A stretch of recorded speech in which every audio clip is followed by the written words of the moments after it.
तो आज हम लोग क्लास 11 का बायोलॉजी का फर्स्ट चैप्टर शुरू करेंगे, द लिविंग वर्ल्ड। ठीक है, chapter number 1।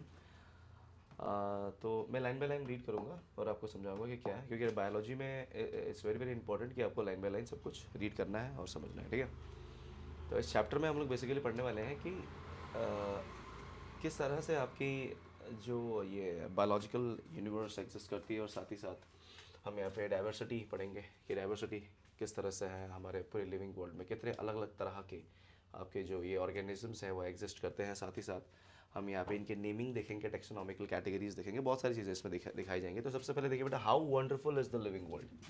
How wonderful is the living world. Obviously it's full of wonder, अलग अलग तरह के आपके जीव जंतु हमें यहाँ पे देखने को मिलता है।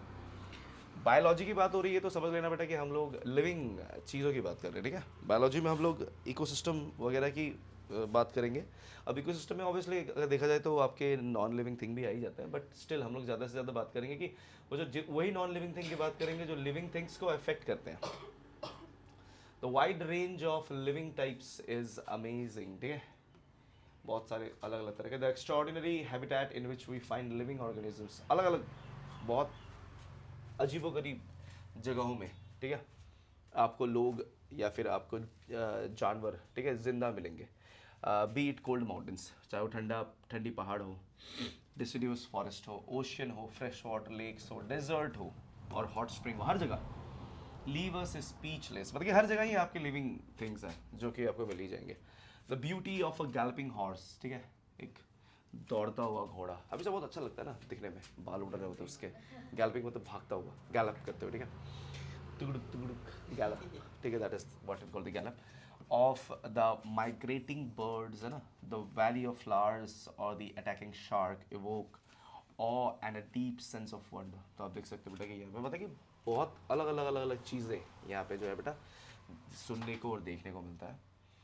The ecological conflict and cooperation among members of a population and among population of a community, or even the molecular traffic inside a cell, make us deeply reflect on what indeed is life। मतलब बहुत सारी चीज़ें, ecological conflict हो से हो लेकर cooperation और community cooperation among members of population, मतलब अलग अलग। आप लोग खुद देखिए ना कितना आराम से कॉपरेट करके बैठे हुए हैं यहाँ पे ना, लड़ाई नहीं हो रही है। अभी मान लो लड़के ऐसे होते हैं जैसे मान लो कि लड़का एक लड़का दूसरे लड़के को देख नहीं पाता, वो मार देता। ठीक है, लड़की लड़की में लड़ाई हो रही है, ठीक है, लड़के लड़के में लड़ाई हो रही है। ठीक है, जैसे डॉग्स में लड़ाई होती है ना, ये मेरे टेरिटरी है तो उसके अंदर कैसे आ गया। बट इंसान में कैसा होता है कि इंसान के घर में कोई अगर आता है एंड इफ़ ही और she is a good person, तो उसको रहने के लिए मतलब बैठने के लिए जगह दी जाती है, हाँ बैठिए ना। बट अगर मान लो कोई चोर और आ गया, ठीक है, पर पता नहीं कि वो चोर है बेसिकली, तो हम उसको भी बोलते हैं नहीं नहीं बैठिए ना चाय पीजिए। बट जिस मोमेंट हमें पता था कि वो चोर है फिर हम तो निकलो, है ना। तो इस तरह से ये बेसिकली हमारा कॉपरेशन है। ये एक एग्जांपल मैं आपको दे रहा हूँ। तो उसी तरह से आपके जानवर भी एक दूसरे के साथ कॉपरेट करते हैं, और ये कॉपरेशन बेसिकली ये जो मैंने आपको एग्जाम्पल दिया है वो यहाँ पे तो वैसे एप्लीकेबल बहुत मतलब कम ही एप्लीकेबल है, बट बेसिकली ये लोग बायोलॉजी में इन सारे कॉपरेशन को भी कंसिडर करते हैं। ठीक है, तो यहाँ पे यही बताया गया है कि members of population and among population of a community और even the molecular traffic inside a cell. ठीक है, मॉलिक्यूलर ट्रैफिक हमारे बॉडी में कंप्लीट है ना, अलग अलग मॉलिक्यूल्स एग्जिस्ट करते हैं, अलग अलग सेल्स जो कि अलग अलग आपके एलिमेंट्स से बने हुए, ये सब एग्जिस्ट करते हैं। ठीक है, so inside a cell makes deeply reflect on what indeed is life. ठीक है, this question has two implicit question within it. ठीक है, दो इम्प्लिसिट क्वेश्चन इसके अंदर में आते हैं। इम्प्लिसिट का मतलब बेटा इंटरनल, ठीक है, उसके अंदर में ही। The first is a technical one and seek answer to what living is as oppose to non living. मतलब हम लोग यहाँ पे पहला क्वेश्चन ये आता है बेटा कि लिविंग और नॉन लिविंग में मतलब क्या है डिफरेंस, क्या है। And the second is philosophical one and seek answer to what the purpose of life is. Oh my god, देखो what is the purpose of life, है ना। आप लोग का पर्पस ऑफ लाइफ क्या है, आप लोग क्यों पैदा हुए। ठीक है, तो ये फिलोसफिकल है और ये बायोलॉजी से आता है। और याद रखिएगा बेटा कि फिलॉसफी जो है बेटा it is one of the best part of life. ठीक है, फिलॉसफी, भगवत गीता, ठीक है, इसमें जो फिलॉसफी लिखी गई है वो आपके ज़िंदगी को बदलने के लिए काफ़ी है। ठीक है, फलसफा, ज़िंदगी का फलसफा होता है ना, इस टाइप से। As scientist we shall not attempt answering the second question. तो हम लोग as a scientist second question हम लोग अटेम्प्ट नहीं कर सकते, what is the purpose of life. तो मतलब कि साइंस इस तरह से देख रहे हो ना, इनकम्प्लीट है, क्योंकि साइंस सिर्फ आपको ये बताता है कि लाइफ क्या है, क्या साइंस कभी आपको ये नहीं बताता कि लाइफ क्यों मिला है। ठीक है, तो इस ये बताने के लायक साइंस नहीं है, ठीक है, साइंस नहीं है, साइंस उस जगह पे स्टैंड नहीं होता, ठीक है, कि what is life basically is, we will try to reflect on what is living. तो हम लोग सिर्फ और सिर्फ किसके बारे में बात करेंगे, व्हाट इज लिविंग। तो ये आप देख सकते हो बेटा, बायोलॉजी के फर्स्ट चैप्टर में ही आपको बोल दिया गया है कि हम सिर्फ क्या है लिविंग थिंग वही बात करेंगे, और हम कुछ भी नहीं बोल सकते। अब वो क्यों है लिविंग थिंग हम ये नहीं बोल सकते, ठीक है, क्यों जिंदा हो तुम, क्या करने के लिए जिंदा हो तुम, है कि नहीं, तो ये चीज़ आपको समझना बहुत ज़रूरी है। तो जैसे आप लोगों ने वो ज़िंदगी मिलेगी ना दोबारा में वो आपने उसका डायलॉग सुना है ना, ये क्या बोलते हैं फरहान अख्तर का डायलॉग नहीं बोलता कि जब सपने तुम जी रहे हो अपने तो जिंदा हो तुम, है ना, इस तरह से बहुत सारी चीज़ें अलग अलग डायलॉग्स बीच में आते हैं, ठीक है, बोलता है ना कि जब तुम खुश हो तो जिंदा हो तुम, इस तरह मतलब बहुत सारी चीज़ें बताता है। तो वो फिलॉसफी ऑफ लाइफ था, मतलब वो पूरी मूवी में जब भी मैं वो मूवी लगाता हूँ तो मैं सिर्फ वही डायलॉग सुनने के लिए लगाता हूँ। वो डायलॉग है ना बहुत सुंदर डायलॉग है, बहुत बढ़िया, ठीक है, एंड उस डायलॉग में बहुत सारी ऐसी चीज़ें बताई गई, मतलब जो शायद अगर तुम्हें समझ में आएगा तुम्हारी आंखों से आंसू आ जाए, मतलब इतना बढ़िया चीज़ बोला गया है, ठीक है उसमें, तो कभी ट्राई करिएगा, ठीक है। Diversity in the living world, चलिए तो शुरू करते हैं बेटा, diversity in the living world. क्योंकि बायोलॉजी अगर आप पढ़ने वाले बेटा थोड़ा सा आपको इमोशनल होना पड़ेगा, थोड़ा सा, ठीक है, इमोशनल थोड़ा सा होना पड़ेगा आपको, क्योंकि बायोलॉजी में बहुत सारे चीज़ें ऐसी होंगी जो आपको इमोशनल टच से समझ में आएगा, ठीक है, रिप्रोडक्शन हो गया, बहुत सारी चीज़ें, जैसे बायोलॉजी में ये सब चीज़ें आती है ना, तो ये सब चीज़ें बहुत ज़रूरी होती है। मैथ्स वाले काफ़ी एब्स्ट्रैक्ट माइंडेड के होते हैं ना, नहीं मतलब इमोशनलेस, इमोशन नहीं चाहिए, ठीक है। So if you look around you will see a large variety of living organism, B it plotted plants,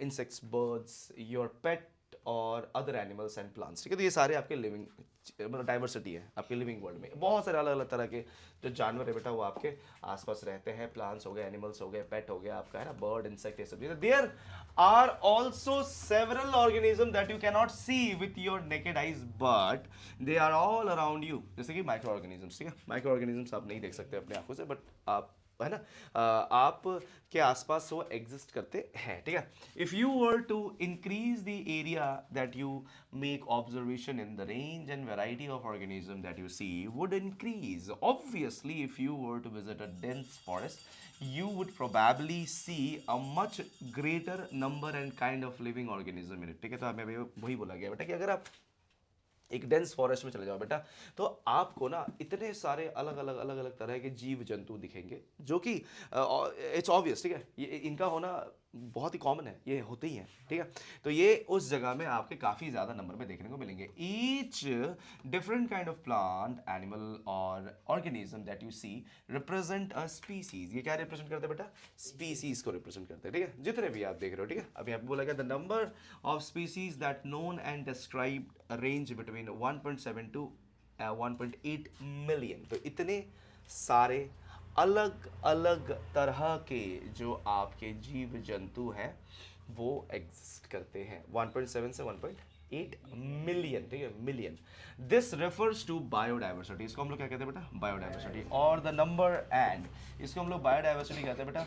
biodiversity आई वो आपको समझ में आ गया कि बायोडाइवर्सिटी का मतलब क्या होता है बेटा, कि अलग अलग तरह के जीव जंतु जो आपके आसपास रहते हैं, तो 1.7 टू 1.8 अलग अलग तरह के जीव जंतु, अलग अलग, ठीक है, types of organism present on earth, and we should remember here that as we explore new areas and even old ones and new organisms are continuously being identified, तो अलग अलग organism अभी भी मिल रहे हैं, ठीक है। तो जैसे हमारे हिंदू ग्रंथ में लिखा है ना 84 लाख जो है आपके बेटा ये अलग अलग योनियाँ होती है, तो बट अर्थ में अभी तक 1.7 से 1.8 ही मिल पाई हैं, ठीक है, मतलब कि 17 से 18 लाख, बट उन्होंने कहा है 84 लाख, मतलब 8.4 मिलियन, 8.4 मिलियन आपके जीव, अलग अलग जीव जंतु जो है बेटा इस धरती में एग्जिस्ट करते हैं। ये हमारे ग्रंथ बताते हैं, हमारे पुराण बताते हैं, हमारे उपनिषद से कहते हैं, ठीक है। बट यहाँ पर एक ही बात का ध्यान रखेंगे बेटा, ये अभी डिस्कवर होंगे एंड आई होप कि इतने ही हो, क्योंकि बहुत सारे बायोलॉजिस्ट कहते हैं कि अर्थ में ऑलमोस्ट 9 मिलियन है। अब 9 मिलियन मतलब इतने तो पहुँच रहा है ना, ऑलमोस्ट, है कि नहीं। So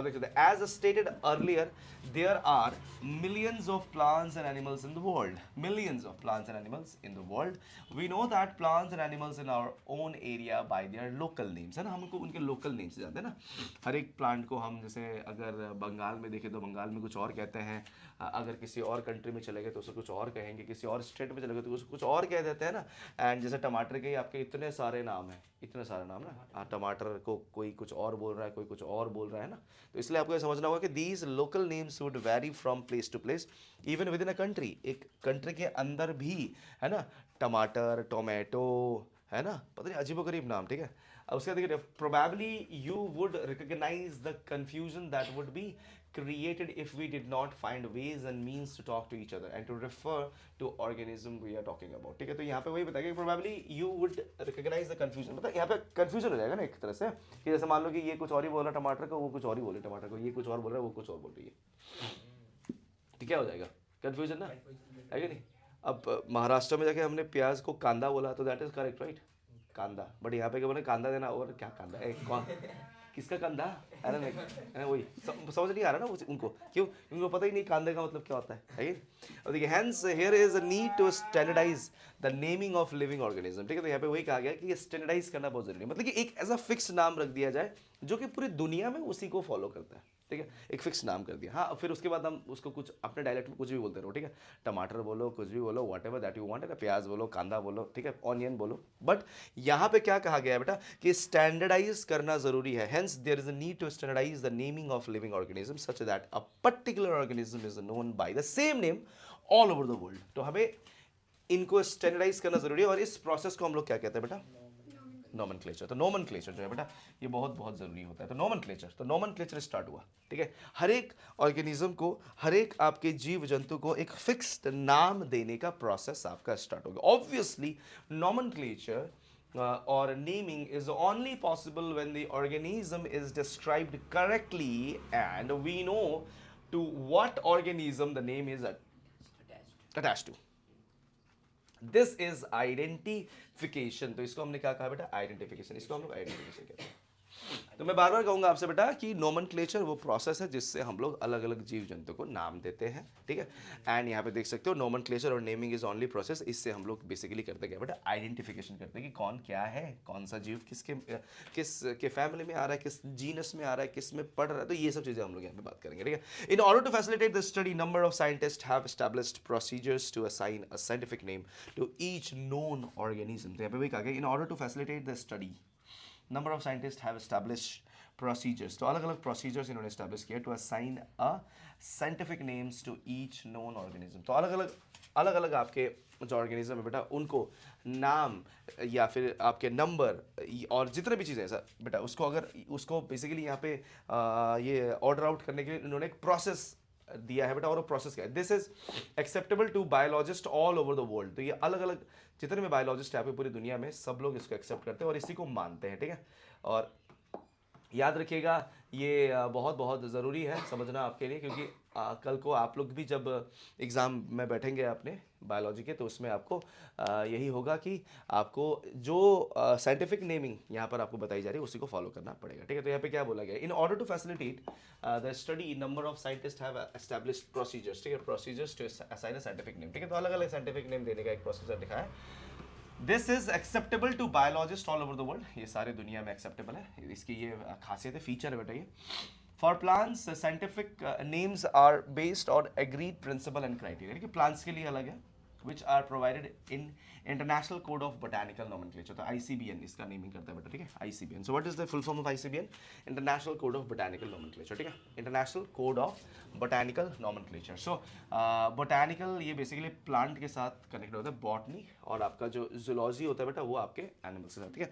कल को मान लो आप लोग अगर नीट ना देकर कल को अगर आप BSc इन बायोलॉजी भी करते हो, अगर बायोलॉजी लेके या जूलॉजी करते हो या फिर आप अगर बॉटनी करते हो तो उस समय आपको ये पढ़ना पड़ेगा, मतलब ये सब चीज़ें आपको फिर वहाँ पे भी काम आएगी। तो ये बॉटनी आपका प्लांट का ब्रांच होता है और जूलॉजी आपके एनिमल का ब्रांच होता है, ठीक है। You may ask how are animals, ठीक है, you may ask how are animals name ना, मतलब एनिमल्स को नाम कैसे देते हैं।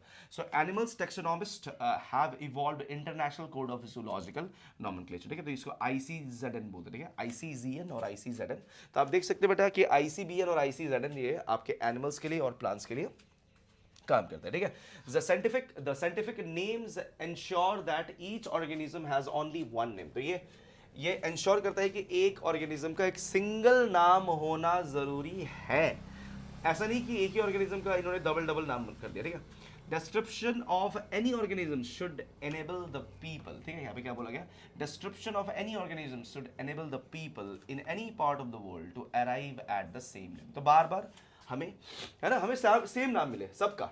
अगर हमने कहा कि ह्यूमंस का होमोसेपियंस है तो हर जगह पे होमोसेपियंस ही कहा जाए, ठीक है। तो इसको आपको समझना ज़रूरी है, ठीक है। जिस तरह से आप डॉग्स को आप कैनिस लूपस बोलते हो तो उसको पूरी दुनिया में कैनिस लूपस ही बोला जाए, ठीक है। तो इसको समझना ज़रूरी है। तो ये इनके साइंटिफिक नेम होते हैं, ठीक है। जैसे हम अगर लायन को पैंथेरा लियो बोलते हैं तो वो पूरी दुनिया में पैंथेरा लियो ही कहा जाए, ठीक है।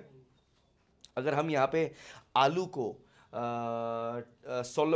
सोलोमन ट्यूबरोसम कहते हैं तो वो हर जगह वही कहा जाए, ठीक है। तो इस तरह से इनके अलग अलग अलग नाम होते हैं जो कि आपको ध्यान में रखने ज़रूरी है। आगे समझेंगे इसको, ठीक है। देखिए बेटा, so they also ensure that such a name has not been use for any other known organism. अलग अलग ऑर्गेनिज्म के लिए आपके अलग अलग नाम होने चाहिए। एक ही मतलब एक ही नाम अलग अलग ऑर्गेनिजम्स का नहीं होना चाहिए, ठीक है। तो ये इंश्योर करना जरूरी है। तो ये सब काम करते हैं। Biologist follow universally accepted principle to provide scientific names to known organisms. मैं बता दूं बेटा कि अभी आप खुद सोचिए ना कि 1.7 से 1.8 तक ही अभी तक डिस्कवर हुए हैं, ठीक है। इसमें कितना पोटेंशियल है, इसमें कितने जॉब अपॉर्चुनिटीज है कि अभी भी आप इतने सारे अलग अलग जो डिस्कवर्ड ऑर्गेनिजम्स है उसके नाम आप दे सकते हो, ठीक है। तो मतलब कि अभी भी मतलब 9 मिलियन, मतलब आप 2 मिलियन मान लो अगर ढूंढ लिए गए हैं तो अभी भी मान लिया 7 मिलियन आपके जीव जंतु ढूंढने बाकी, मतलब 70 लाख जीव जंतु अभी भी मिलने बाकी है। तो आप इंडिया से ही शुरू कर सकते हो वो चीज़ अगर आप, है ना, क्योंकि जितने भी ये जूलॉजी पढ़ने वाले और जो ये बॉटनी पढ़ने वाले होते हैं ये बेसिकली उसी लाइन में निकल जाता है। जब पीएचडी करते हैं ना तो उसी लाइन में निकल जाते हैं, ठीक है। So biologists follow universally accepted principles to provide scientific names to known organisms. Each name has two component, दो component होता है, ठीक है बेटा।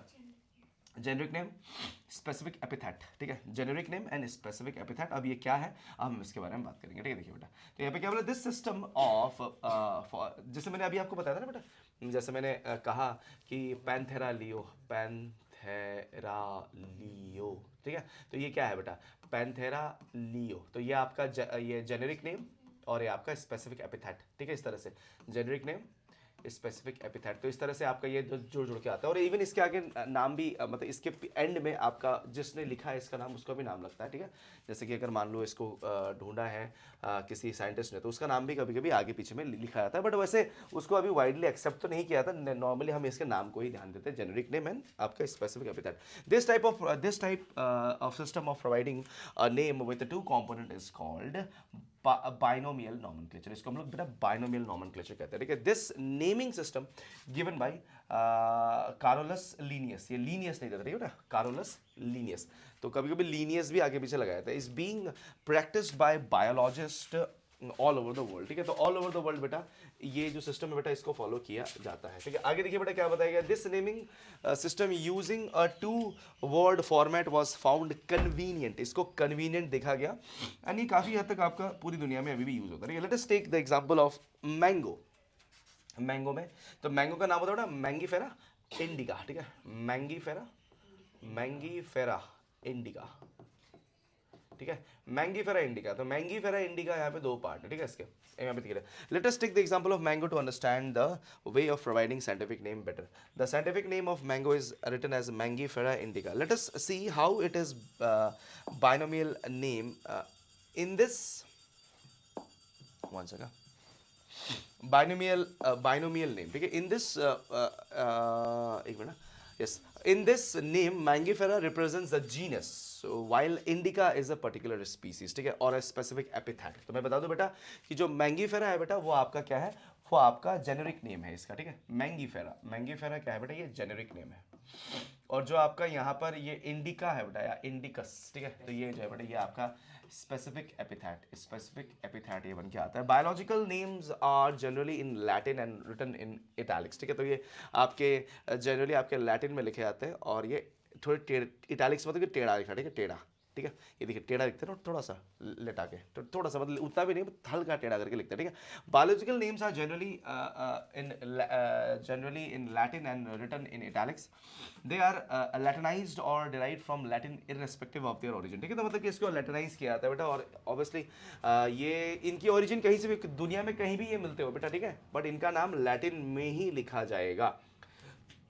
The first word in biological name represents the genus, while the second component denotes the specific epithet, ठीक है। तो यहाँ पे वही बताया गया बेटा, the first word in the biological name represents the genus, while the second component denotes the specific epithet, जो कि मैंने आपको बताया बेटा, ये आपका generic name है, ये आपका specific epithet है। Both the words in a biological name, when handwritten, are separately underlined or printed in italics to indicate their Latin origin। तो यहाँ पे वही बताया गया बेटा, both the words in biological name, ठीक है। तो दोनों के दोनों जो words है बेटा, वो हैंड रिटन होते हैं, सेपरेटली अंडरलाइंड और printed in italics to indicate their Latin origin. तो ये बेटा सब जितने भी आपके नाम है बेटा, ये लैटिन में ही लिखे जाएंगे, और सबके सब आपके इटैलिक्स थोड़ा टेढ़ा करके लिखा था, ठीक है।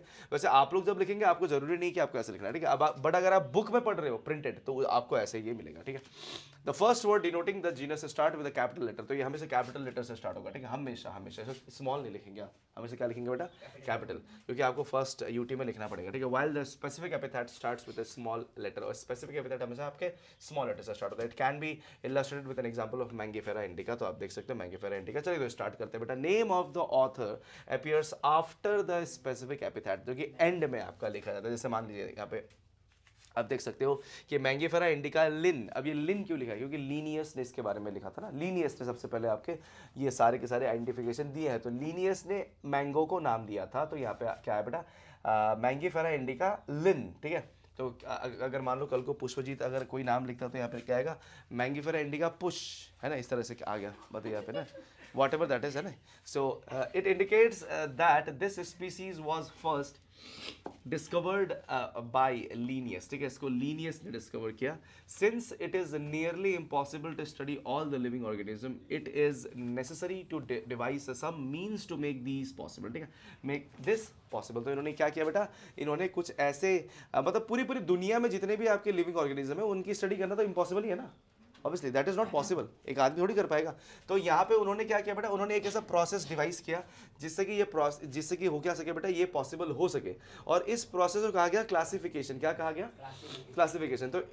तो हमने क्या किया बेटा, हमने अलग अलग जीव जंतु को अलग अलग क्लास में डालना स्टार्ट किया, अलग अलग जीव जंतु को अलग अलग क्लास में डाल दिया, ठीक है। तो ह्यूमंस को अलग क्लास में डाल दिया, अलग अलग। तो classification is the process by which any thing is grouped into convenient categories. तो हमने क्या किया बेटा, एक ऐसी क्लासिफिकेशन का, एक ऐसी प्रोसेस का इस्तेमाल किया जिससे कि हमने अलग अलग जो आपके जीव जंतु थे बेटा, सबको अलग अलग कैटेगरीज में डालना स्टार्ट किया, into convenient categories based on some easily observable characters. तो हमने कुछ इजीली ऑब्जर्वेबल कैरेक्टर्स को देखा और उनको क्या कर दिया, एक ग्रुप पे बांट दिया, क्योंकि इतने सारे जितने भी आपके जीव जंतु थे उसको अलग अलग स्टडी करना पॉसिबल था ही नहीं। तो हमने ग्रुप्स बनाने स्टार्ट कर दिए, ठीक है। ह्यूमंस का अलग ग्रुप बना दिया, डॉग्स का अलग ग्रुप बना दिया, कैट्स का अलग ग्रुप बना दिया, इंसेक्ट्स का अलग ग्रुप बना दिया, सबका अलग अलग ग्रुप बना दिया, ठीक है। For example we easily recognise group such as plants और एनिमल्स ना, हम प्लांट्स को और एनिमल्स को इजीली रिकॉग्नाइज कर सकते हैं क्या प्लांट है और क्या एनिमल है, ठीक है। और डॉग्स, कैट्स और इंसेक्ट्स, हम डॉग्स को, कैट्स को और इंसेक्ट्स को भी बड़े आराम से डिस्टिंग्विश कर सकते हैं। The moment we use any of these terms, हम कभी भी किसी भी मोमेंट में जब इन टर्म्स का इस्तेमाल करते हैं, we associate certain characters with the organism in that group. तो हमने यहाँ पे जब हम कभी भी, है ना, we the moment we use any of these terms we associate certain characters with the organism in that group, ठीक है। तो हम लोग करते क्या है बेटा, कि जब भी हम कभी भी, है ना, कि किसी भी ग्रुप में किसी भी जानवर को डालते हैं तो हम कुछ ऐसी चीज़ें उसमें स्पेसिफिकली देखते हैं कि जो सिमिलर है, ठीक है। जैसे मान लो कि इंसानों को अगर एक ग्रुप में डाला जा रहा है तो हम लोग क्या देखते हैं सिमिलर है, कि वो सीधा चलता है, 2 पैर 2 हाथ है, सर है कि नहीं, समझ में आ रही कि नहीं आ रही, ठीक है बात। तो हम लोग यहाँ पे बेसिकली उन कैटेगरीज को, उन कैरेक्टर्स को एसोसिएट करते हैं और उस ग्रुप में उसको डालते हैं, ठीक है, कि उसकी तरह दिख रहा है। जैसे कैट्स जो होते बेटा, सबके सब सिमिलर कुछ क्राइटेरियाज होती हैं जिसके कारण हम उनको उस कैट के ग्रुप में डालते हैं। डॉग्स में सर्टेन कैरेक्टर्स होते हैं जिसके कारण हम उनको उस चीज़ में डालते हैं। So what image do you see when you think of a dog, है ना, क्या आपके दिमाग में आता है? तो ऑब्वियसली आप जैसे आप डॉग बोलते हैं आपके दिमाग में डॉग का इमेज बनने लगता है ना। So obviously each one of us see dogs and not cat, है ना। जब भी हम डॉग बोलते हैं तो हमारे दिमाग में डॉग का इमेज बनने लगता है, ठीक है, और कैट बोलती है कैट का इमेज बनने लग जाता है, ठीक है कि नहीं। So now if we were to think of Alsatian, ठीक है, Alsatian, we know what we are thinking about, ठीक है। जैसे एल्सेशियन बोलते तो आपके दिमाग में क्या आता है बेटा? एल्सेशियन, तो एल्सेशियन, ओ आप लोग एल्सेशियन पता है ना क्या होता है? ओ नहीं पता? एल्सेशियन डॉग की ब्रीड होती है। हाँ, डॉग की ब्रीड। अगर आप लोगों को नहीं पता तो चलो आप ऐसा कर लो कि आप बोल दो स्पिट्स। स्पिट्स तो पता है ना आप लोगों को क्या है? ले भाई, वो भी डॉग की ब्रीड होती है। हाय रब्बा, ठीक है। और अगर आपको बोलते डॉबरमैन तो वो भी डॉग की ब्रीड है। तो ये अलग अलग डॉग की ब्रीड्स है, ठीक है बेटा। क्या बात कर रहे हो, तुम लोगों ने पता? German shepherd, okay, German shepherd पता है, ठीक है। हाँ जी, हाँ जी, हस्की। महंगे डॉग्स आप लोगों को पता है ना, सस्ते वस्ते डॉग नहीं देखते आप लोग ना, है कि नहीं? Pomeranian, yes. So similarly suppose we were to say mammals, अगर आप मैमल्स बोलते हो तो आपके दिमाग में क्या आता है? Of course think of animal with external years and body, है ना। तो आप जब भी मैमल्स बोलते हो बेटा तो मैमल्स के ना जो कान होते हैं ना बेटा वो बाहर की तरफ निकले होते हैं, ऐसे देखिए, ये हमारे से कान है बेटा, ठीक है। और हमारे ना बॉडी के बाहर ना बाल होते हैं, ये देखिए बाल वाले ना, हमारे शरीर में बाल होते हैं। तो ये हमारा बहुत सिंपल सा एक ट्रेट है, ठीक है। Likewise in plants, if we try to talk of wheat, the picture in each the picture in each of our mind will be of wheat plant ना। आप wheat plant के बारे में सोचना स्टार्ट करोगे, ठीक है। आपको गेहूं याद आएगा, नॉट ऑफ द राइस और एनी अदर प्लांट्स, ठीक है। आपको राइस और कुछ और प्लांट तो नहीं दिमाग में आएगा ना। So hence all of these dogs, cats, mammals, wheat, rice, plants, animals, etc. are convenient categories we use to study organism, ठीक है। तो ये सब आपके अलग अलग कैटेगरीज होती है जिसको हम लोग अपने कन्वीनियंस के हिसाब से अलग अलग ग्रुप में डालते हैं। तो हम जब साइंटिफिक टर्म में आपके कैटेगरीज को बुलाते हैं तो बेटा कैटेगरीज को हम तब बोलते हैं टेक्सा। क्या बोलते हैं बेटा? टेक्सा। तो कैटेगरीज का मतलब क्या है बायोलॉजी में बेटा? टेक्सा। क्या बेटा? टेक्सा, यस एग्जैक्टली, ठीक है, टेक्सा। तो टेक्सा का मतलब क्या है बेटा? Category, different categories. एंड यहाँ पे बताएगा कि here you must recognise that taxa can indicate categories at a very different level, ठीक है। अलग अलग डिफरेंट लेवल में आपके जो है बेटा ये जो कैटेगरीज को ये डिफरेंशिएट करता है। Plants also form a taxa, ठीक है। प्लांट्स आपका टेक्सा फॉर्म करता है। Wheat is also a taxa. तो वीट क्या है बेटा? वीट भी प्लांट की कैटेगरी ही है, ठीक है। वीट देखिए, wheat is also a taxa. Similarly animals, mammals, dogs are all taxa. तो आप यहाँ पे एनिमल्स की बात करते हैं, मैमल्स आपके है ना, एनिमल्स हो गया बेटा। एनिमल्स के अंदर में मैमल्स आया, ठीक है, मैमल्स आया। मैमल्स के अंदर में क्या है? डॉग आया। तो आप देख सकते हैं बेटा ये भी एक टेक्सा है, ये भी एक टेक्सा है, अलग अलग लेवल्स है बेटा। ये भी एक टेक्सा है, ठीक है। आप देख सकते हो ये भी एक टेक्स है। तो ये आपका डॉग्स है, ठीक है। तो आप देख सकते हो अलग अलग टेक्स है। अब इस डॉग के अंदर में क्या है बेटा? जर्मन शेपर्ड आया, इसके अंदर में पोमेरियन आ गया, इसके अंदर में पग आ गया, इसके अंदर में आपका एल्सेशियन आ गया, इसके अंदर में क्या आ गया बेटा? हस्की आ गया। तो ये सारे क्या बेटा? ये भी एक टेक्स है। क्या बेटा? ये भी एक टेक्सा। ये लेवल्स है अलग अलग, ठीक है, अलग अलग कैटेगरीज में डिफाइन कर रहे हैं इसको हम लोग। तो इसको हम लोग बोलते क्या बेटा? टेक्सा। क्या बोलते बेटा? टेक्सा। तो अभी देखिए बेटा यहाँ पे क्या बोला गया? Hence based on categories all living organism can be classified into different Texas. तो हम कैरेक्टरिस्टिक्स के हिसाब से अलग अलग ऑर्गेनिज्म को अलग अलग टेक्सा में डिफाइन कर सकते हैं। And this process of classification is known as taxonomy. क्या बोलते हैं बेटा इसको हम लोग? टेक्सोनॉमी। तो हमने जो ये अलग अलग टेक्सा बनाया ना बेटा, तो इसको, इस प्रोसेस को, ये डिफरेंशिएशन के प्रोसेस को हम लोग क्या कहते हैं? टेक्सोनॉमी कहते हैं। External and internal structure along with the structure of cell development process and ecological information of organisms are essential and form the basis of modern taxonomical studies. तो modern taxonomical studies के basis क्या क्या है बेटा? Ecological information, development process, क्या क्या बेटा? Development process और बेटा structure of, very good. Internal structure भी आएगा और एक्सटर्नल स्ट्रक्चर भी आएगा। मतलब हम लोग यहाँ पे ना उसको इंटरनली भी देखेंगे, उसको एक्सटर्नली भी देखेंगे, उसके सेल स्ट्रक्चर्स को देखेंगे, उसके डेवलपमेंट प्रोसेस को देखेंगे और हाँ कहाँ रहता है, किस तरह से आपके नॉन लिविंग थिंग के साथ इंटरैक्ट करता है, क्या खाता है, क्या पीता है, वो सब भी देखना पड़ेगा ना. So hence characterization, identification, classification and nomenclature are the processes that are basic to taxonomy. तो ठीक है, तो हम लोग इन सबको आपके बेसिक मानते हैं टेक्सोनॉमी का. So hence characterization, identification, classification and nomenclature are the processes that are basis of taxonomy. तो ये टेक्सोनॉमी के बेसिस है. ठीक है, कोई problem? Okay. Taxonomy is not something new. Taxonomy कुछ एक नई चीज नहीं है. ठीक है. Human beings have always been interested in knowing more and more about the various kinds of organism, particularly with reference to their own use. तो आप देख सकते हो बेटा कि ह्यूमंस ना एक तरह से ना बहुत ही क्यूरियस, मतलब एक तरह से एनिमल बोल सकते हो. ठीक है. क्यों ऐसा, क्यों है सर कि ह्यूमंस बहुत क्यूरियस है? क्या कारण है सर? ह्यूमंस के क्यूरियस होने का कारण क्या हो सकता है? क्योंकि ह्यूमंस क्या है बेटा, थिंकिंग बीइंग है. क्या है बेटा? Thinking being. थिंकिंग बीइंग का मतलब क्या होता है बेटा? सोचने वाले, जो सोच सकते हैं, जो पता कि दिमाग में कुछ चीज़ें एनालाइज कर सकते हैं. आप किसी भी चीज़ को देखना बेटा आप दिमाग में एनालाइज कर सकते हो. ठीक है. अभी आप, हाँ ये बशर्ते कि आपकी कंडीशन क्या है, आप जिस संगत में रहते हो, जैसे मान लो आप फोन के संगत में हो, तो आप फोन ही को हमेशा एनालाइज करते रहोगे, फोन ही के बारे में दिमाग में चलता रहेगा कि फ्री फायर में क्या हो गया आपके, है ना, उसमें क्या हो गया. ठीक है. इंस्टाग्राम में क्या चल रहा होगा, या फिर कोई भी चीज़. ठीक है. तो ये बेसिक ह्यूमन का संगत का असर है. ठीक है. कि मैं कौन सी रील देख लूँ आज, मैं कौन सा शॉर्ट्स देख लूँ, है कि नहीं. तो ये चीज़ मतलब कि ये देखना कि तुम ये ह्यूमंस का नेचर होता है. ठीक है. तो ह्यूमंस ना मतलब तुम्हारा दिमाग बेसिकली क्या नहीं कर सकता बेटा, अच्छे या बुरे इन्फॉर्मेशन को डिस्टिंग्विश नहीं कर सकता. ठीक है. अच्छे या बुरे इन्फॉर्मेशन को डिस्टिंग्विश नहीं कर सकता. ठीक है. नहीं कर सकता. तो मतलब कि ह्यूमन नेचर से ड्रिवन है. ह्यूमन क्या है बेटा? नेचर से ड्रिवन है. जैसे मान लो कि अगर मैं, जैसे मैं रियाज कर रहा था. ठीक है. अभी मैं गाना गा रहा हूँ. ठीक है. बहुत तेज रियाज कर रहा था. तो आप डेली डेली आके मुझे देख रहे हो रियाज करने. तो एक दिन क्या होगा बेटा, आपको भी करेगा, मैं भी करूँगी, मैं भी करूँगा, मैं भी सर, क्योंकि वो संगत का असर हो गया ना. अब डेली देख रहे हो, डेली सुबह आ रहे हो, देख रहे हो कि सर कर रहे हैं, कितना अच्छा लग रहा है, हम भी करते तो कितना मज़ा आता. तो ये चीज़ पता है क्या होता है, ये धीरे धीरे तुम्हें ना अफेक्ट करने लगता है. अब तुम अफेक्ट होने लगे धीरे धीरे, अफेक्टेड. ठीक है. तो यही होता है इंसान का. तो इसलिए आपको सही चीज़ ढूंढना बहुत ज़रूरी होती है. सही चीज़, अगर आप सही चीज़ ढूंढ पा रहे हो तो फिर तब समझ में आएगा कि ओके. जैसे मान लो मुदित फ्री फायर खेल रहा है. ठीक है. अब मुदित को प्रो लोग मिल गए जो कि एक्चुअली ई स्पोर्ट्स खेलते हैं. तो तब शायद इसकी फ्यूचर उसमें बने कि हाँ ये तब ये भी ई स्पोर्ट्स खेलना स्टार्ट करे. बट मान लो लफंगों के साथ ऐसे मैंने कोई भी है ना गली वाले के साथ खेल रहा है, वो चल तू भी आ जा. ठीक है. जिनको कुछ आता नहीं खेलना, क्या कर रहा है तू? लड़कियां तो इधर बैठी है, तू काहे उनकी तरह हरकतें कर रहा है.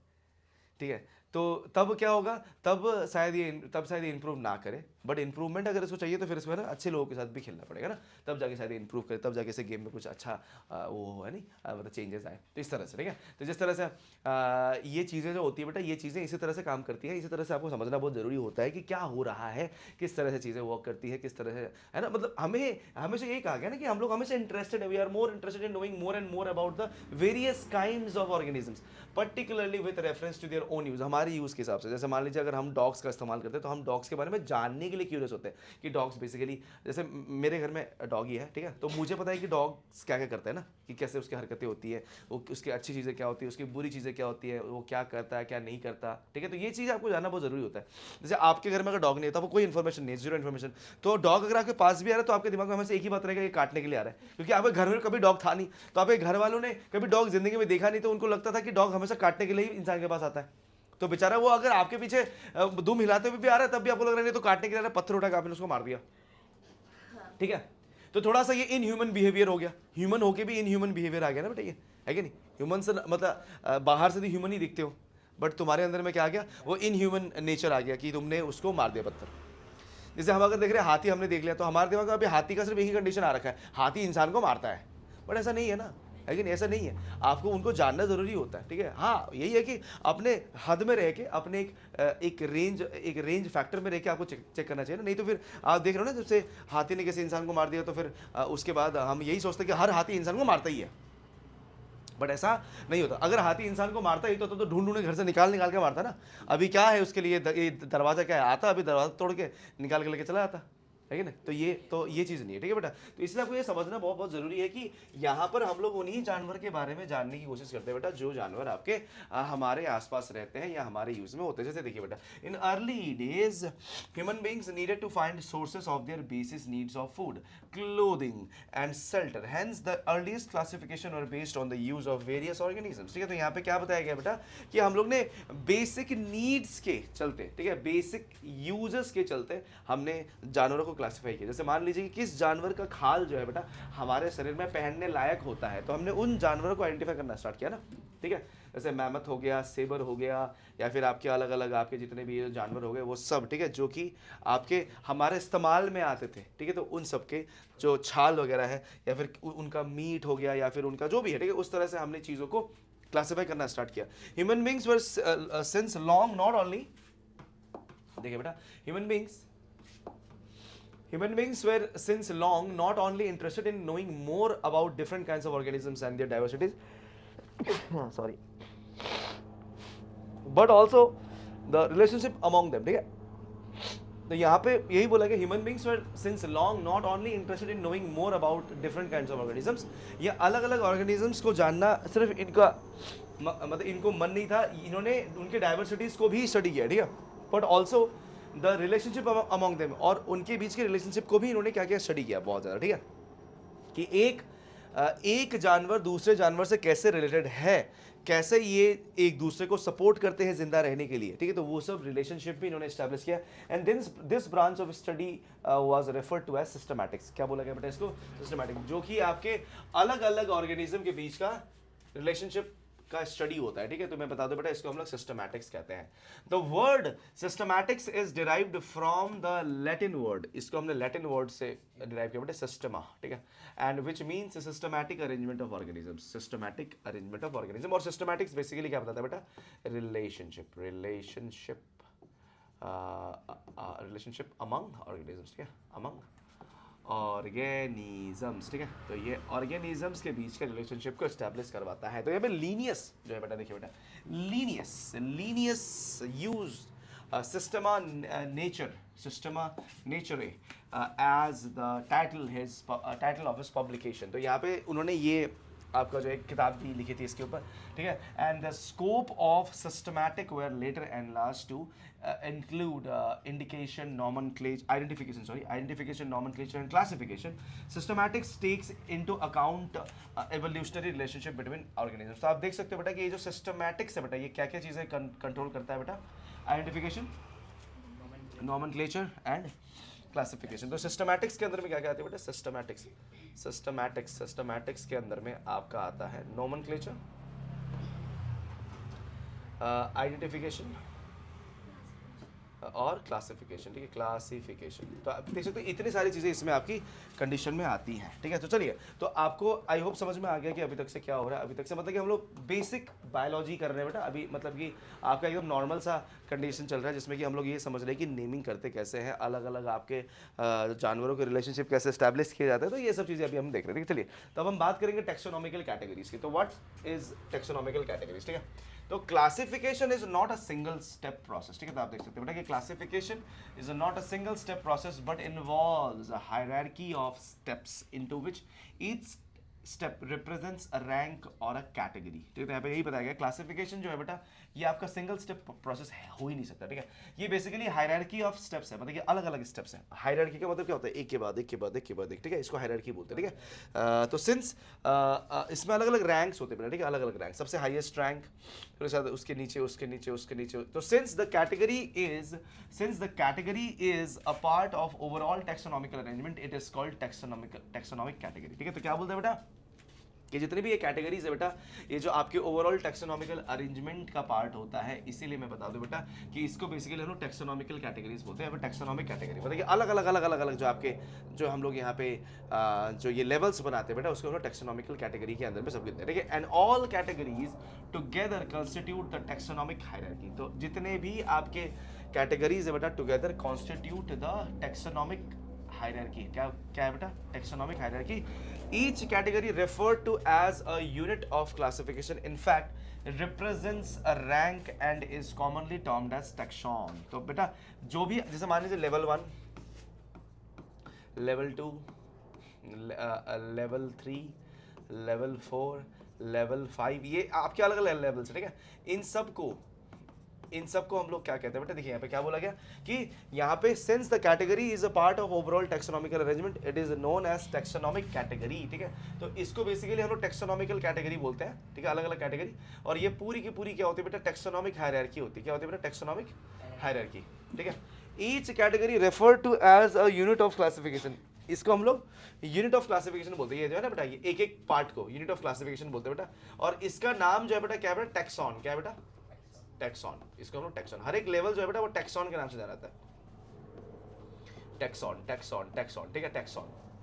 बात को समझ रहे हो ना। So taxonomic categories and hierarchy can be illustrated by an example. जैसे यहाँ पे देखिए बेटा, आपको यहाँ पर इन्होंने एग्जांपल दिया बेटा। एग्जांपल क्या है एक बार देख लीजिए। एग्जांपल, एक एग्जांपल देखते हैं बेटा। यहाँ पे एग्जांपल में क्या दिया है, taxonomic categories and hierarchy can be illustrated by an example. Insects represent a group of organisms sharing common features like 3 pairs of joint legs. इनके ना बेटा 3 pairs of joint legs होते हैं insects के, 3 paired joint legs, ठीक है। अब it means insects are recognizable concrete objects which can be classified and thus were given a rank or category, ठीक है। तो यहाँ पे हमने 3 पेयर ऑफ जॉइंट लेग्ड वाले जितने भी आपके इंसेक्ट्स हैं उसको हमने एक टैक्सॉन में डाल दिया, मतलब एक लेवल में डाल दिया, ठीक है। समझ रहे हो कि नहीं समझ रहे हो, ठीक है। जैसे हमने कहा कि इंसान, बंदर, ये सब जो भी है बेटा, ये सारे के सारे लगभग सेम ही दिखते हैं, ठीक है। पर यहां पर हम कह रहे हैं बेटा कि इनकी अलग अलग कैटेगरी होनी चाहिए ना, तो इसीलिए उसको अलग अलग टैक्सॉन में डाला गया। तो यहाँ पे वही कहा जा रहा है बेटा कि it means insects are recognizable concrete objects which can be classified and thus were given a rank और category। तो इनको एक रैंक और कैटेगरी दिया गया जिसमें कि आपके क्या आ गया बेटा, 3 पेयर ऑफ जॉइंट लेग जिससे प्रेजेंट है। Can you name other such groups of organisms, क्या आप उस तरह से और भी ग्रुप ऑफ ऑर्गेनिज्म को आप क्या नेम कर सकते हो।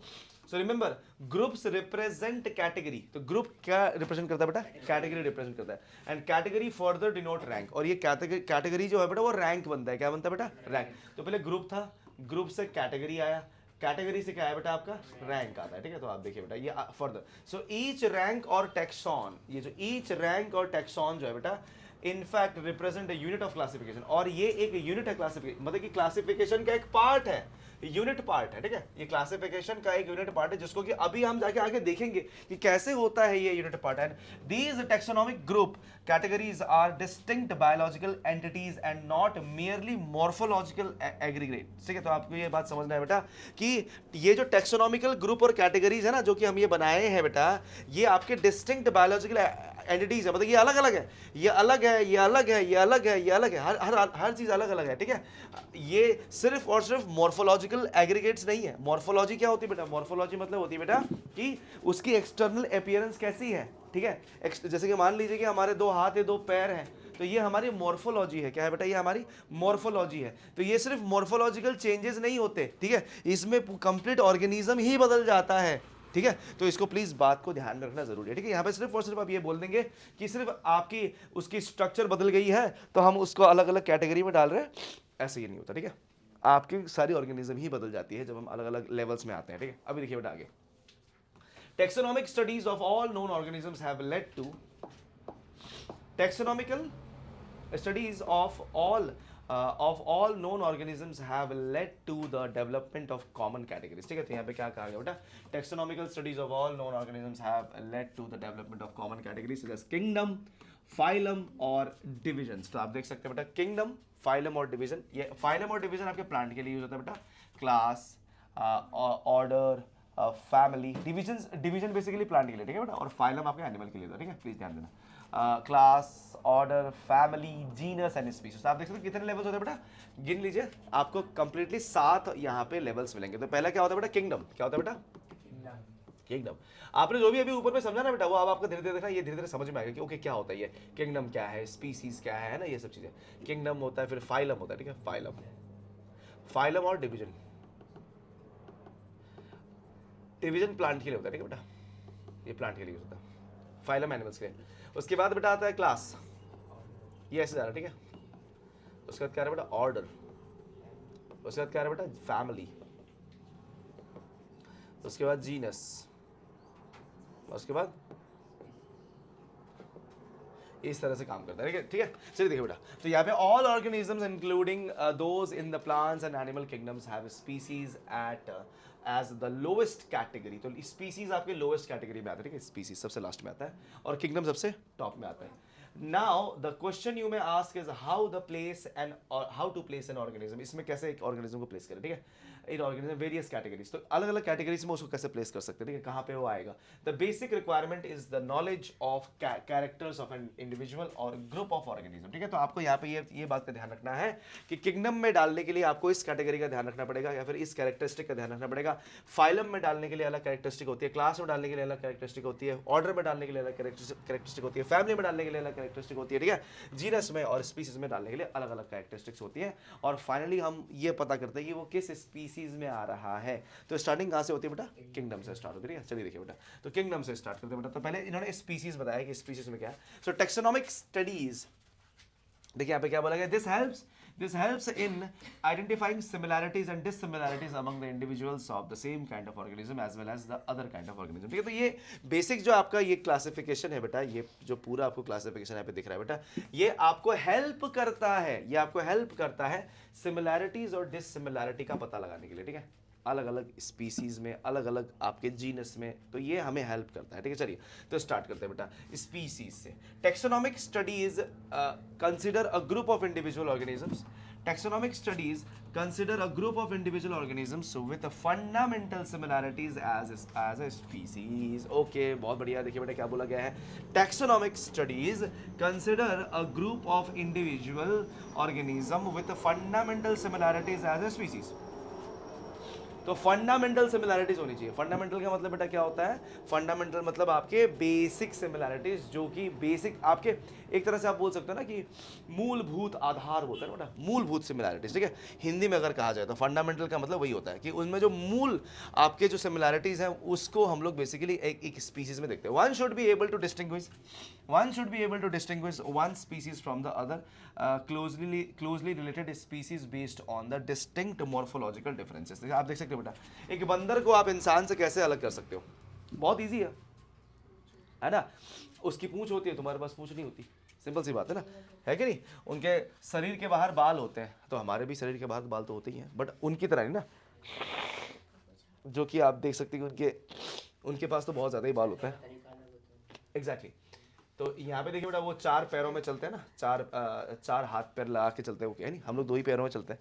तो आप देख सकते हो बेटा कि यहाँ पे कि one should be able to distinguish one species from the other closely related species based on the distinct morphological difference. तो मॉर्फोलॉजी मैंने आपको बताया बेटा क्या है, मॉर्फोलॉजी मतलब स्ट्रक्चर, बाहर से कैसे दिखता है वो, ठीक है। उसके बाद let us consider Mangifera indica Solanum tuberosum. तो हमने यहाँ पे आम ले लिया और हमने यहाँ पे आलू ले लिया और हमने पैंथेरा लियो ले लिया बेटा। पैंथेरा लियो आपका लायन है, तो आप देख सकते हैं ये 3 आपके आए हैं, ठीक है। All the 3 names indica, tuberosum and leo, आप देख सकते हैं रिप्रेजेंट स्पेसिफिक एपिथेट। तो यहाँ पे indica,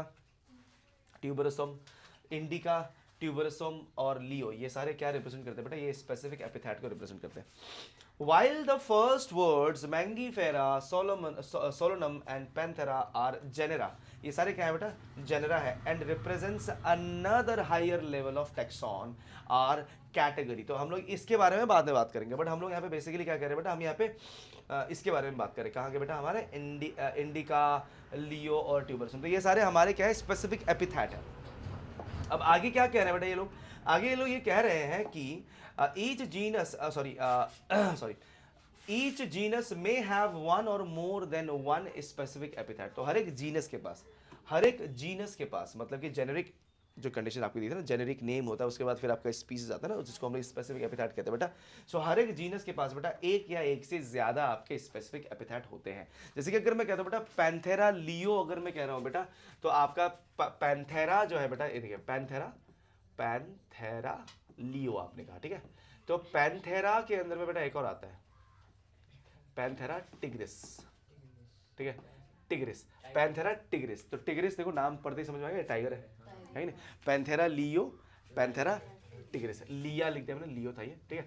Panthera leo and Panthera tigris. तो आप क्लियरली देख सकते हो Panthera leo and Panthera tigris जो है बेटा, ये दोनों के दोनों पैंथेरा के अंदर में ही आ रहे हैं, मतलब कि एक ही जेनेरिक नेम है इन दोनों का, बट ये दोनों आपके अलग अलग स्पीसीज है ना, अलग अलग क्या आ गया बेटा, अलग अलग स्पेसिफिक एपिथेट आ गया, तो इसमें यही कहा गया है बेटा, ठीक है। सो रिप्रेजेंटिंग डिफरेंट ऑर्गेनिजम्स, ये अलग अलग ऑर्गेनिज्म को रिप्रेजेंट, ये अलग अलग है ना बेटा, टाइगर और लायन अलग अलग है ना बेटा, है कि नहीं। So but having morphological similarities, but in दोनों में मॉर्फोलॉजिकल सिमिलैरिटीज है, दोनों के स्ट्रक्चर सेम है ना, दोनों चार पैरों पे चलते हैं, समझ में आ रही है ना बात बेटा, है कि नहीं, दिमाग तो नहीं खराब हो रहा है कि नहीं? देखिए बेटा, दोनों आपके चार पैरों में चलते हैं, दोनों एक ही तरह से बड़े होते हैं, दोनों की पूंछ होती है, दोनों मीट खाते हैं, है कि नहीं, सिमिलैरिटी तो है, बट दोनों अलग अलग हैं, क्या बेटा, दोनों अलग अलग है। तो इसीलिए एक ही जेनेरिक नेम के अंदर में दो अलग अलग आपके स्पेसिफिक एपिथेट आ सकते हैं। So for example Panthera has another specific epithet called tigris, अभी मैंने एग्जांपल आपको दे दिया। जैसे Solomon include like nigrum and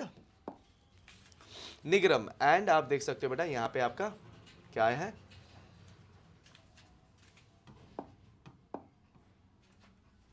ठीक है।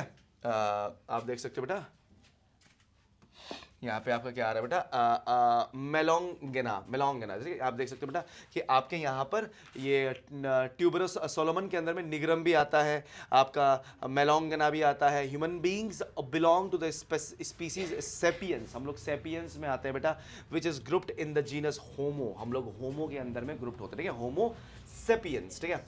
And the scientific name thus for human being is written as Homo sapiens, हम लोग होमो सेपियंस से डिफाइन होते हैं, ठीक है बेटा, देख सकते हो बेटा। तो होमो के अंदर में क्या सिर्फ हम ही आते हैं, नहीं और भी आते हैं बेटा, ठीक है, और भी आते हैं, होमो इरेक्टस है ना, होमो इरेक्टस वगैरह बहुत सारी चीजें आती है, हमारे ये पूर्वज है होमो इरेक्टस बेसिकली, ठीक है। होमो इरेक्टस के बाद होमो सेपियंस हम लोग बने, ठीक है।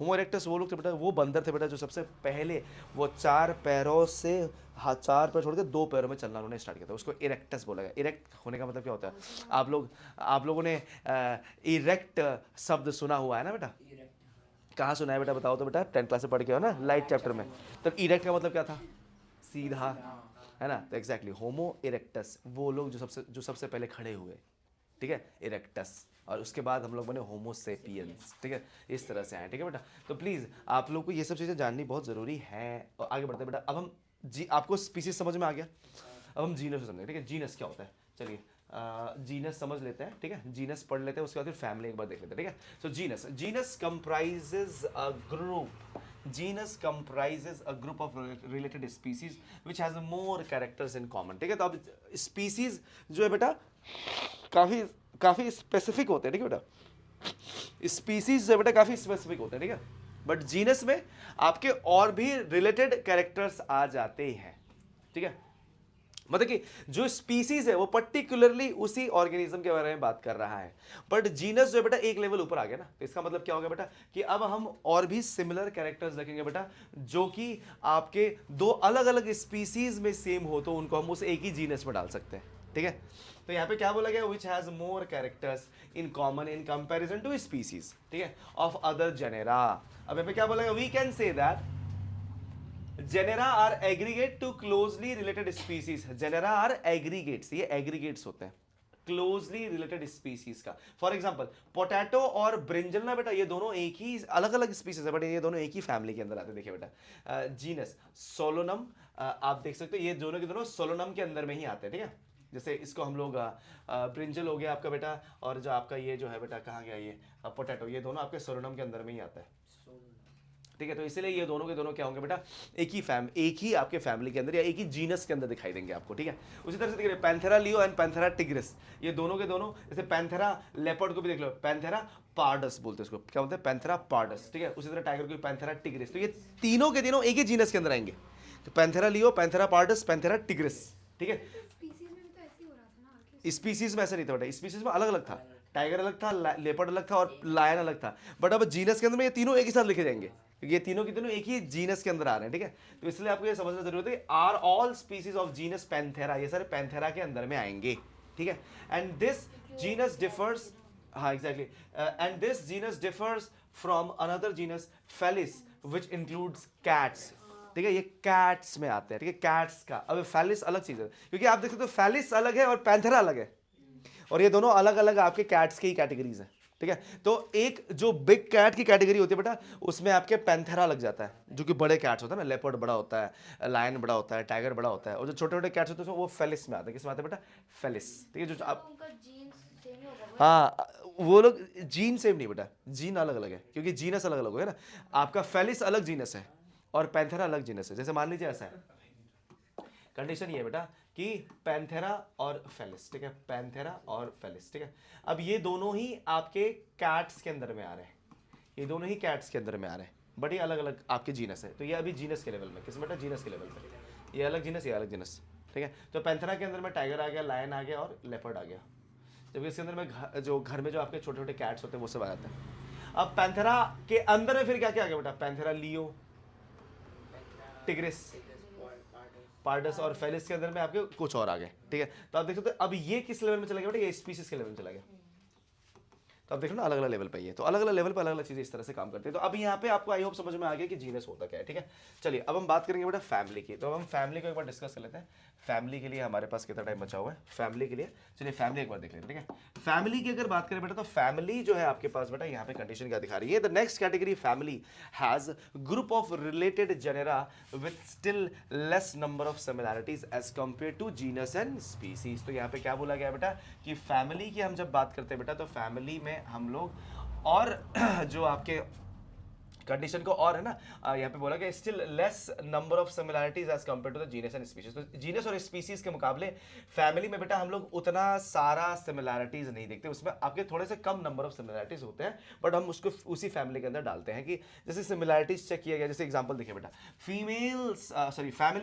Families are characterized on the basis of both vegetative and reproductive features, ठीक है। तो मतलब कि वेजिटेटिव और रिप्रोडक्टिव फीचर्स के हिसाब से हम फैमिली रखते हैं, ठीक है। जैसे एग्जांपल देखिए बेटा कि जो रिप्रोडक्टिव फीचर है बेटा उसका कैसा है, मतलब कैसे, मतलब वो एसेक्सुअल है या सेक्सुअल है, ठीक है। उसके बाद वेजिटेटिव प्रोपगेशन या वेजिटेटिव मतलब किस तरह से वो ग्रो करता है, ठीक है, of the plant species among plant. For example 3 different genera Solanum, Petunia and Datura are placed in the family Solanaceae. किसमें बेटा, सोलोनेस। तो सोलोनेस में पुट करते हैं, ठीक है बेटा। इन सबको देखिए बेटा, सोलोनेस आपकी एक फैमिली है, सोलोनेस, सोलोनेस, ठीक है। तो आप देख सकते हो बेटा ये आपके जो है बेटा, ये आपका एक फैमिली है। ये क्या है बेटा, ये एक फैमिली है। इसी फैमिली के अंदर में ये 3 आपके मेंबर्स हैं इसके, क्या क्या है बेटा, सोलोनम, सोलोनम, पिटूनिया और डेटुरा,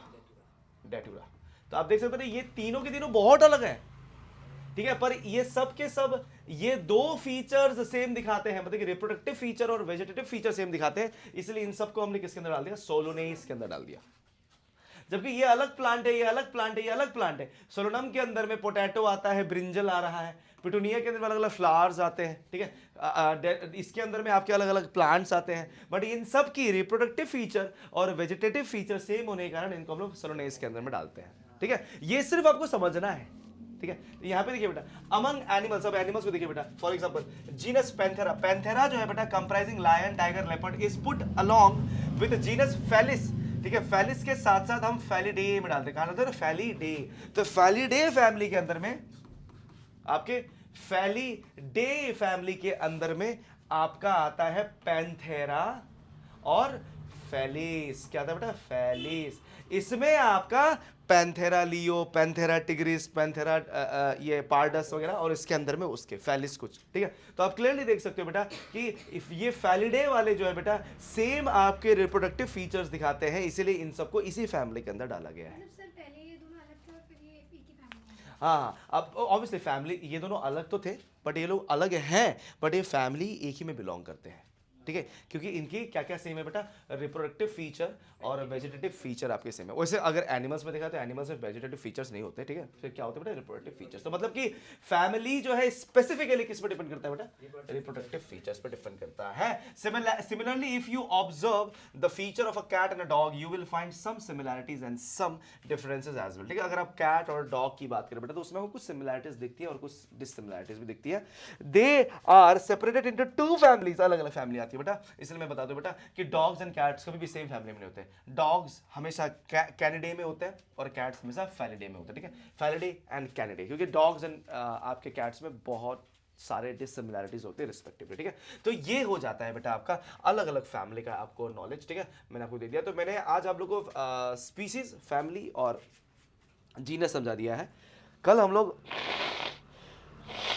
बाकी का जो पार्ट है बेटा वो करेंगे, ठीक है, आगे की पार्ट, जिसमें हम लोग कल हम लोग का चैप्टर खत्म ही हो जाएगा, ज़्यादा कुछ इसमें है नहीं, ठीक है। तो कल हम लोग ये चैप्टर खत्म कर देंगे बेटा।